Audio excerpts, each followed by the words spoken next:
नमस्कार, मैं हूं अभिलाष मिश्रा और आप सभी देख रहे हैं वॉच इंडिया न्यूज। कवि सुदामा पांडे धूमिल ने कहा था कि एक व्यक्ति रोटी बेलता है, दूसरा व्यक्ति रोटी खाता है। इन दो व्यक्तियों के अलावा एक तीसरा व्यक्ति है जो रोटी से खेलता है। मैं पूछता हूं वह तीसरा व्यक्ति कौन है? लेकिन देश की संसद मौन है। लेकिन आज देश की संसद मौन होते हुए भी तमाम राजनीतिक पार्टियों के नेता, प्रवक्ता टीवी चैनलों पर जा जाकर बताते हैं कि हमने मजदूरों के लिए बहुत कुछ कर दिया, हमने गरीबों के लिए, हमने किसानों के लिए बहुत कुछ कर दिया, और तमाम तरीके की वो अपनी जो योजनाएं हैं वो टीवी चैनलों के माध्यम से रखते भी हैं। लेकिन वास्तव में उन योजनाओं का कितना लाभ जनता को हुआ, कितना लाभ उन मजदूरों का हुआ जो बेचारे शोषित हैं, जो बेचारे पलायन के लिए, पैदल चलने के लिए मजबूर हैं, भूख प्यास से बिलबिला रहे हैं, उनको ट्रकों में अनाप शनाप लादा जा रहा है, सोशल डिस्टेंसिंग की धज्जियां उड़ाई जा रही हैं। आप मेरी इस स्पेशल रिपोर्ट में देखिए वास्तव में मजदूरों की स्थिति क्या है।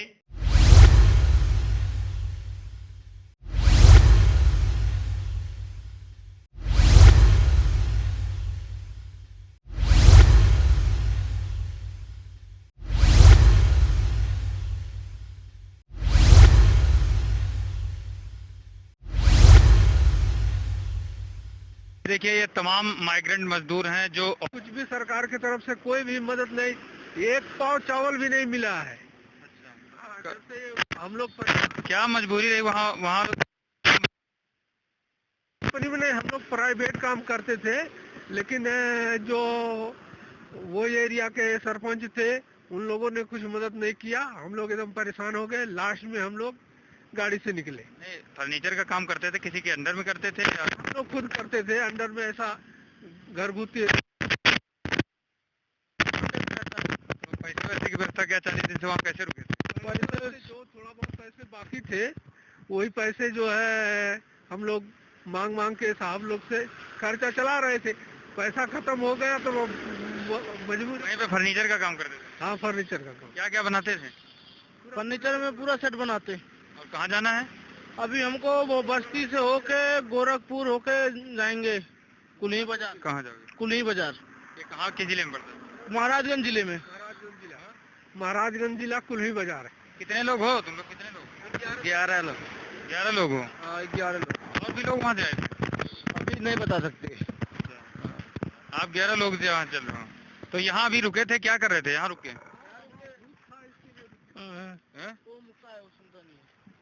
यहाँ क्या कर रहे थे? सर धूप था, धूप की वजह से थोड़ा रुक गए। और खाना पानी कुछ क्या हुआ? खाना पानी कानपुर में पुलिस कर्मचारी लोग बिस्कुट और पानी दिए, वही खाए पिए, अभी निकल रहे थे। किसी ने खाना पानी रास्ते में कुछ दिया? खाना पानी नहीं, बिस्कुट और पानी मिला रास्ते में। अच्छा, आप इधर आ रहे हो औरंगाबाद? हाँ, सभी औरंगाबाद से आ रहे हो, साथ में रहते हैं। तो आप क्या बढ़ई का काम करते थे? हाँ, सब एक ही काम करते थे। एक ही काम करते थे। तो पिछला खाना जो खाया था आपने, कब खाया था लगभग?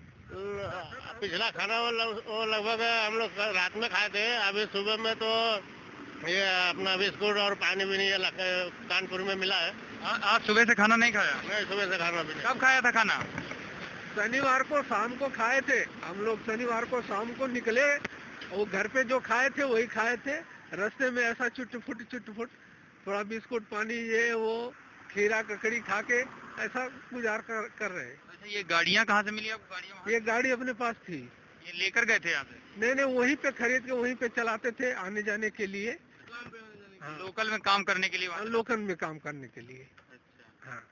और अभी वही जो आपके पास पैसा बचा था 40 दिन से, लॉकडाउन खुल जाएगा, काम चलेगा तो हम लोग काम करेंगे। पहले हम लोग गाड़ी बुक किए थे, लेकिन गाड़ी का परमिशन नहीं मिला। 2 बार ये किए थे, अपना इंटरनेट से किए थे तो वो हुआ नहीं। फिर पुलिस चौकी में, थाने में रिपोर्ट दिया उसका भेजने का, लेकिन कुछ भी सुनवाई नहीं हुआ। तो मजबूरी में हम लोग 12 बजे रात को वहाँ से भागे। नोडल अधिकारी नियुक्त हुए थे, उनको फोन मिलाया? फोन सर, फोन ही नहीं लगता, परेशान हो गए। फोन बाकी जगह पे जो फोन लगाते उनका हेल्पलाइन था, तो बोले रुको भेजते, लेकिन कुछ भी नहीं हुआ। लास्ट में हमको भागना पड़ा। लास्ट में आपको लगा कि गाड़ी उठाया जाए पैदल और चल दिया जाए दोपहिया? दोपहिया से फिर चल दिए हम लोग। तो 4 दिन हो गए आपको निकले? 4 दिन हो गया। कितने किलोमीटर यात्रा कर ली होगी आपने? अभी हो गया होगा 1200 लगभग।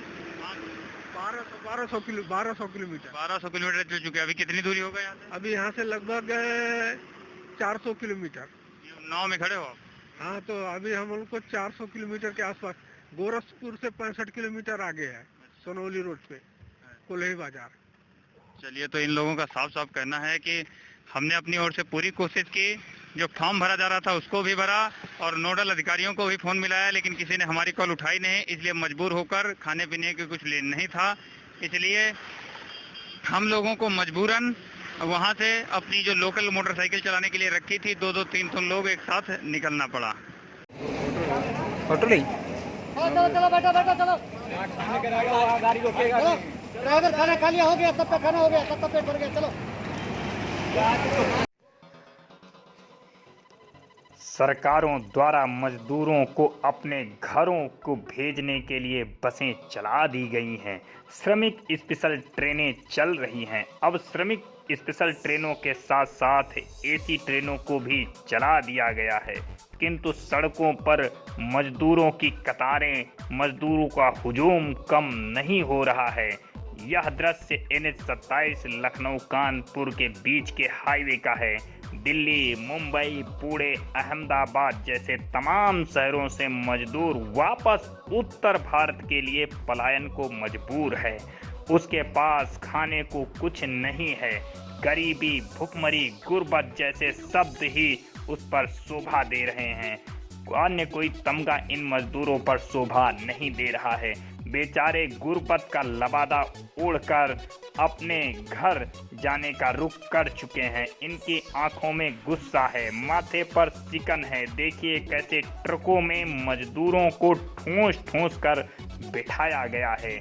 अंदर जब ट्रकों में जगह नहीं बची है तो ट्रक की छत पर मजदूरों को तपती धूप में 40 डिग्री तापमान में बिठा दिया गया है। ऊपर भी सभी मजदूर ठस ठस कर बैठे हैं। उनको आस है कि हम किसी भी तरह जल्दी से जल्दी अपने घर पहुंच जाएं। सोशल डिस्टेंसिंग के दम पर कोरोना से जंग जीतने का दावा करने वाली सरकारें ही जनता के लिए सोशल डिस्टेंसिंग के वादे को भूल बैठी हैं। सरकारें गरीबों और मजदूरों के लिए वादे और दावे तो बहुत किए हैं और कर भी रही हैं, लेकिन अगर हल्की फुल्की राहत को छोड़ दिया जाए तो जमीन पर कुछ भी उतरता दिखाई नहीं दे रहा है। कसौटी पर मजदूरों के लिए कुछ भी खरा उतरता दिख नहीं रहा है। Bureau report, watch India news.